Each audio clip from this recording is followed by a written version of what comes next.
spiritual awakening or a psychosis, right?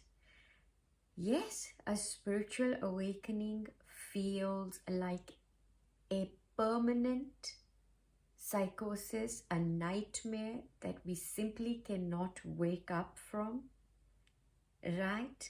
It feels like you're in a roller coaster, like you've already been in the washing machine, into the tumble dryer. Before you know it, as the cycle is coming to an end, a new cycle starts and there is simply never a break, right?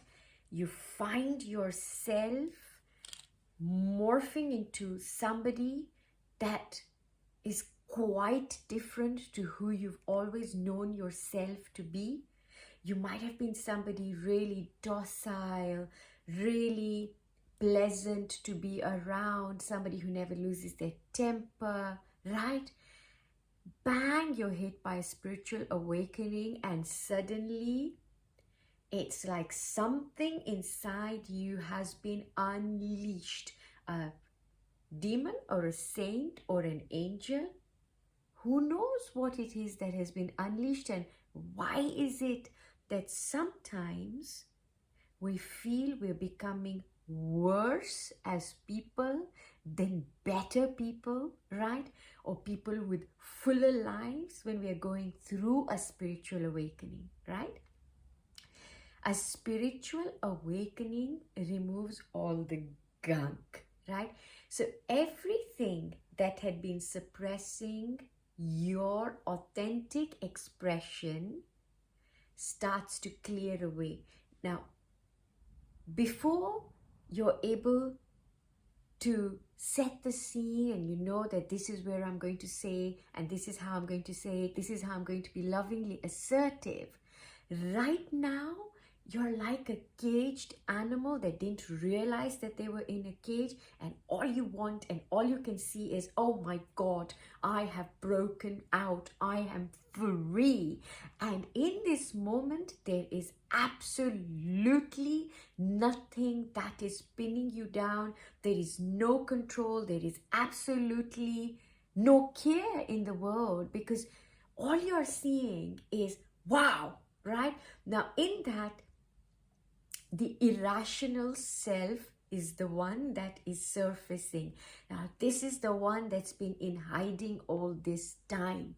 And because of its irrationality, right? Because it still hasn't developed, it still doesn't know how to say whatever it wants to say. Because remember, it's a beast, an untamed beast that's been hiding inside of us for so long. Some call this our shadows, our demons, right? Our evil, right? Anything that you want to call it, our dark side or our suppressed side, our oppressed side, everything inside of us that has been hidden under this debris of false persona, under the debris of not just a false persona, but a false identification that I am this body, I am this human, I am this, or I am whatever it is, right?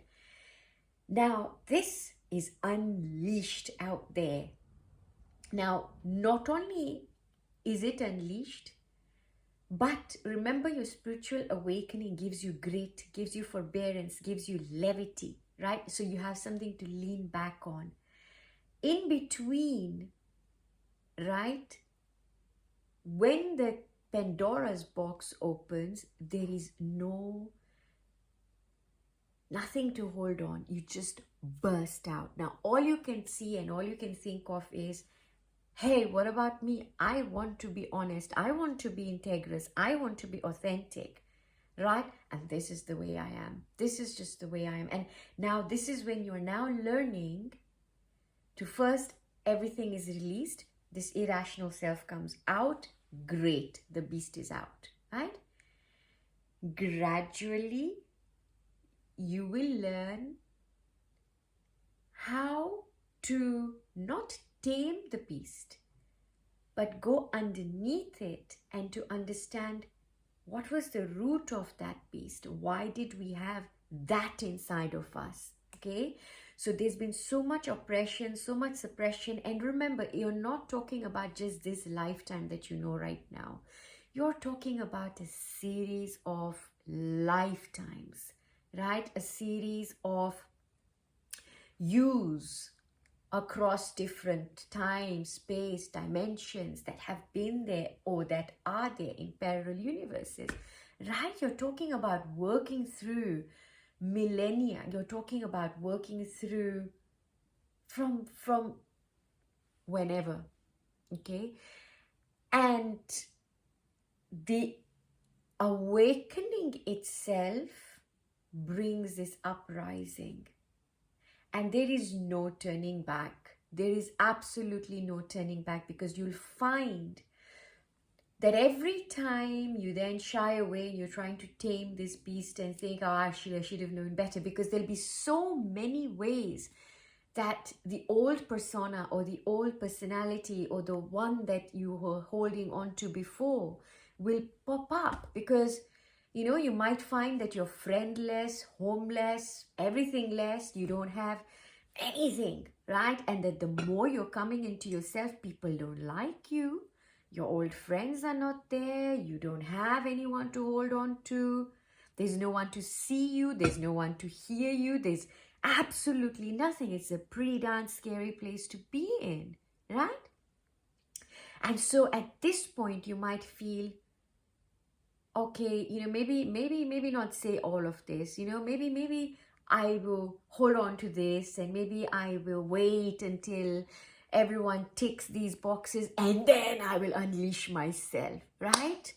Or you might just be, well, this is how I am. I've unleashed myself, and it depends on where you are again, right?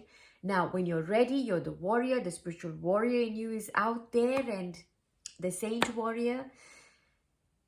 At some point, there will be none of this needing everything else on the outside of us, because once we have accepted ourselves, self-compassion comes in and all of the other things that kick in.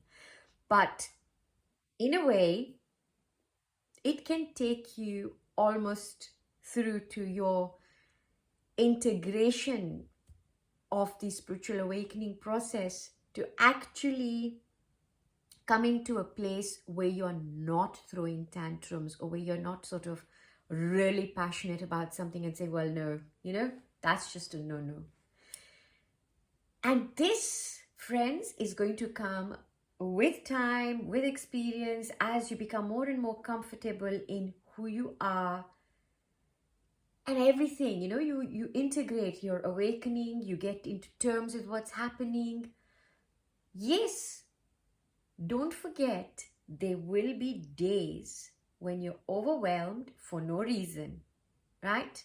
Because a person going through a spiritual awakening may not get overwhelmed through the same avenues that somebody else does, because you may be sitting having a cup of tea or walking or anything, and suddenly out of nowhere you're just feeling bombarded with things and you're feeling overwhelmed, and you don't know, you're just feeling a bit out of sync, like you don't really know, you're feeling a bit out of balance. What happened?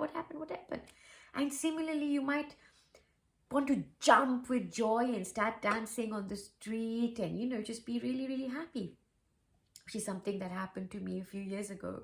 I remember walking down the road with a friend of mine, and I just burst into this mantra that I knew, and I was so happy, playfully dancing away, and he just looked at me and thought, what's happening with you? And I said, well, I'm happy, He said, what will people think? I said, what will people think? Does it matter, right?